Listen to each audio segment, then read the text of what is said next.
ಹೇಳ್ದಂಗೆ ಇದೆಲ್ಲ ಹೊಸದಲ್ವಾ. ಸೊ ನಮಗೆ ರಿಹರ್ಸಲ್ ಅಂತ ನಡೀತಾ ಇತ್ತು.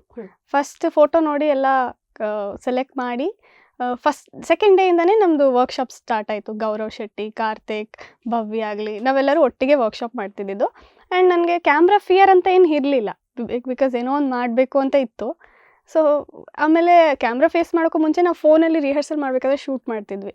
ಸೊ ಪ್ರಾಕ್ಟೀಸ್ ಮಾಡ್ತಾ ಮಾಡ್ತಾ ಮಾಡ್ತಾ ಸೊ ಶೂಟ್ ದಿನ ನಮಗೆ ಏನು ಭಯ ಏನು ಅನಿಸಿಲ್ಲ. 1, 2, 3 ಟೇಕ್ಸಲ್ಲೇ ಎಲ್ಲ ಮುಗಿಸ್ಬಿಡ್ತಾ ಇದ್ವಿ, ಬಿಕಾಸ್ ಅಷ್ಟು ಪ್ರಾಕ್ಟೀಸ್ ಮಾಡಿಸಿದ್ರು ಮೋಹಿತ್ ಸರ್. ಸೊ ಅವ್ರಿಗೆ ಹಾಗೇನೆ ಪರ್ಟಿಕ್ಯುಲರಾಗಿ ಹೀಗೆ ಬರಬೇಕು ಅಂತಿರುತ್ತೆ. ಅದು ಅವ್ರು ಕನ್ವಿನ್ಸ್ ಮಾಡಿಕೊಂಡು ಓಕೆ ಶೂಟ್ ದಿನ ನೋಡ್ಕೊಳ್ಳೋಣ ಅಂತ ನೆಗ್ಲೆಕ್ಟ್ ಮಾಡಲ್ಲ. ಫುಲ್ 100% ಅವ್ರಿಗೆ ಸ್ಯಾಟಿಸ್ಫೈ ಆಗಿ ಪ್ರತಿಯೊಂದು ಕ್ಯಾರೆಕ್ಟ್ರು ಅವ್ರಿಗೆ ನಗು ಬರ್ತಾನೆ ಇರಬೇಕು. ಫಸ್ಟೇ ಏನು ನಕ್ಕಿರ್ತಾರೆ ಸ್ಕ್ರಿಪ್ಟ್ ಮಾಡ್ತಾ ಅವ್ರಿಗೆ ಅದು 100 ಟೈಮ್ಸ್ ಪ್ರಾಕ್ಟೀಸ್ ಮಾಡಿರ್ತೀವಿ ನಾವು. ಸೊ ಅವ್ರಿಗೆ ಶೂಟ್ ದಿನವೂ ಅಷ್ಟೇ ನಗು ಬರೋ ಥರ ಪ್ರಾಕ್ಟೀಸ್ ಮಾಡಿಸ್ಬಿಟ್ಟಿರ್ತಾರೆ.